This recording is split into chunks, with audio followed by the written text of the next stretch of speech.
शाम के 7 बजे थे। जयपुर के एक आलीशान फार्म हाउस में एक ग्रैंड वेडिंग का माहौल था। जगमगाते लाइट्स, शहनाई की मधुर धुन और महंगे कपड़ों में चमकते मेहमान। गेट से लेकर स्टेज तक सब कुछ इतना भव्य था कि आंखें ठहर जाईं। इसी चकाचौंध के बीच एक बूढ़ा आदमी चुपचाप अंदर दाखिल हुआ। उसकी उम्र लगभग 78 साल थी। पहनावे में एक पुराना धूल लगा कुर्ता, घिसा हुआ धोती और हाथ में एक लकड़ी की छड़ी। उसके पैर थरथरा रहे थे, लेकिन आंखों में कोई अजीब सी ठहराव था, जैसे वो इस माहौल से चौंका नहीं, बल्कि उसे किसी गहराई से पहचानता हो। बिना किसी से कुछ कहे वो धीरे धीरे भीड़ के बीच से गुजरा। लोग उसे देखकर सिर घुमा रहे थे, कुछ तिरछी नजरों से, कुछ हंसी में। वो रुका मिठाई के काउंटर पर। वहां हर तरह की मिठाइयां सजी थीं, रसगुल्ले, गुलाब जामुन, काजू कतली। बूढ़े ने हाथ बढ़ाया और बहुत आहिस्ता से बस एक रसगुल्ला उठाया। न कोई प्लेट, न कोई आग्रह, बस एक मीठा टुकड़ा जो शायद भूख से नहीं, याद से उठा था। तभी एक औरत ने जोर से कहा, ऐ जी, ये कौन है? कोई भिखारी अंदर आ गया क्या?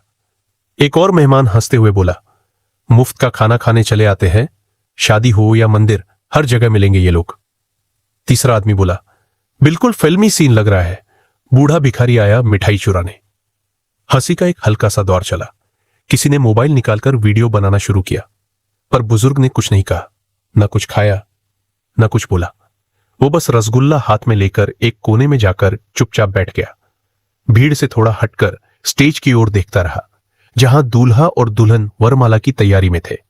उसके होठों पर एक बेहद हल्की मुस्कान थी, जैसे वो इस शोरगुल में भी किसी शांत तस्वीर को देख रहा हो। तभी अचानक स्टेज पर खड़े दूल्हे की नजर बुजुर्ग पर पड़ी। उसकी आंखें एकदम खुल गई, चेहरे का रंग बदल गया। उसने माइक फेंका, स्टेज से नीचे कूदा और पूरी भीड़ चौंकती रही। दूल्हा अपने भारी कपड़ों और सेहरा लिए हुए उस बूढ़े की ओर दौड़ा। लोगों को कुछ समझ नहीं आया। कुछ ने सोचा दूल्हा पागल हो गया है, कुछ ने रुककर देखने का फैसला किया। दूल्हा भीड़ चीरते हुए बूढ़े तक पहुंचा और जैसे ही पास आया, उसने झुककर बुजुर्ग के पैर छू लिए। पूरी भीड़ स्तब्ध, शहनाई रुक गई, डीजे चुप हो गया, हंसी रुक गई और नजरों में हैरानी छा गई। दूल्हा फूट फूट कर रो रहा था। आप यहां कैसे आ गए बाबा जी? आपने बताया क्यों नहीं? बुजुर्ग बस धीरे से मुस्कुराया। अब शादी की रौनक सन्नाटे में बदल चुकी थी। जिन लोगों ने कुछ पल पहले उस बूढ़े पर हंसी उड़ाई थी, अब उनकी आंखें फटी रह गई। स्टेज पर खड़ा दूल्हा, एक युवा, समृद्ध, अमीर खानदान का इकलौता बेटा, जमीन पर घुटनों के बल बैठा था और उसके सामने वो आदमी जिसे सबने भिखारी समझा था। दूल्हे के हाथ अब भी बुजुर्ग के पैर थामे हुए थे। आपने क्यों बताया नहीं बाबा जी कि आप आ रहे हैं? आप तो मेरे लिए सब कुछ है। मैं जो भी हूं आपकी वजह से हूं। लोगों में खुसर पुसर शुरू हो गई। ये कौन है? क्या दूल्हे के रिश्तेदार हैं? इतना सम्मान, इतना प्रेम। और तभी दूल्हा उठा और सबसे सामने खड़े होकर बोला, ये भिखारी नहीं है, ये वो इंसान है जिन्होंने मुझे पाल पोस कर बड़ा किया। जब मैं 7 साल का था, मेरे माँ बाप एक हादसे में चल बसे थे। कोई रिश्तेदार नहीं बचा था और मैं सड़क पर आ गया था। लोगों ने मुंह फेर लिया, लेकिन इस बुजुर्ग ने अपना सब कुछ छोड़कर मुझे अपनाया। अपनी रोटियां आधी करके मुझे खिलाई, पुराने अखबारों से मुझे पढ़ना सिखाया, हर ठंड की रात में मुझे अपने बदन से ढककर सुलाया। इन्होंने कभी मुझसे कुछ नहीं मांगा, सिर्फ मेरे चेहरे की मुस्कान से संतुष्ट हो जाते थे। आज मैं डॉक्टर हूं, इसी शहर के सबसे बड़े अस्पताल का डायरेक्टर, क्योंकि एक भिखारी दिखने वाले इंसान ने मुझे सपने देखना सिखाया था। अब भीड़ एकदम शांत थी, किसी को शब्द नहीं मिल रहे थे। जिस बुजुर्ग को अभी कुछ देर पहले तिरस्कार मिला था, अब उसे हर निगाह सम्मान से देख रही थी। और तभी दूल्हे ने बुजुर्ग का हाथ पकड़ा और बोला, अब आप अकेले नहीं बैठेंगे बाबा जी, आप स्टेज पर चलिए। आप मेरे माता पिता जैसे हैं और मेरी शादी में आपके बिना आशीर्वाद अधूरा है। बुजुर्ग की आंखें भर आई, पर उसने कोई विरोध नहीं किया। धीरे धीरे उठे और पहली बार किसी ने उन्हें सहारे से नहीं, सम्मान से पकड़कर उठाया। स्टेज की ओर जाते हुए अब वो अकेले नहीं थे। पूरा स्टाफ, रिश्तेदार, मेहमान, सब उन्हें रास्ता दे रहे थे, जैसे किसी राजा का स्वागत हो। स्टेज पर पहुंचकर दूल्हे ने उन्हें अपनी कुर्सी पर बिठाया। दुल्हन ने भी झुककर उनके पैर छुए। बुजुर्ग ने कांपते हाथों से उनके सिर पर आशीर्वाद रखा।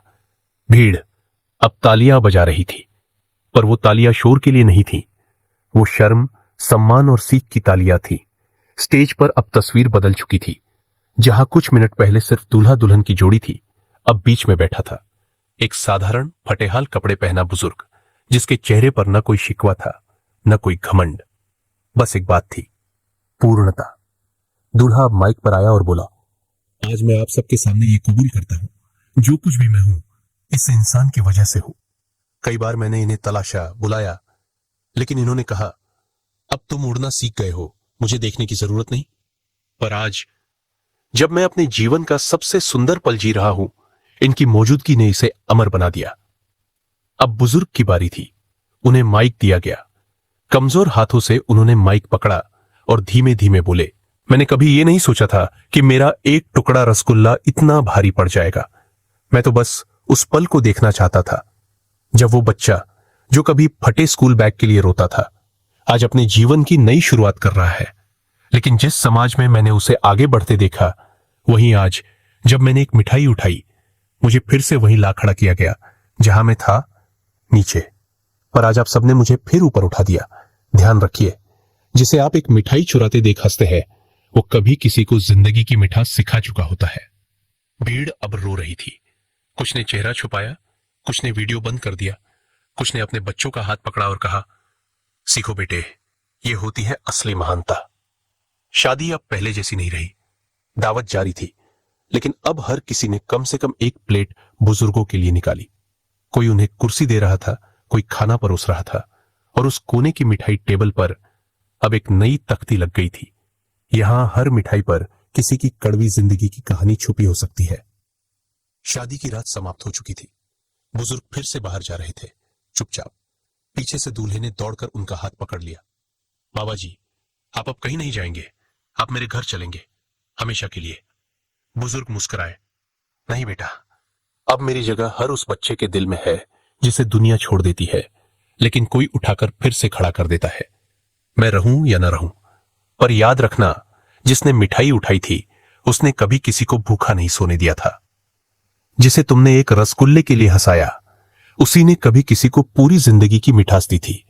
इंसान को उसके कपड़े से मत पहचानो, कभी कभी फटी जेब में सबसे कीमती यादें होती है।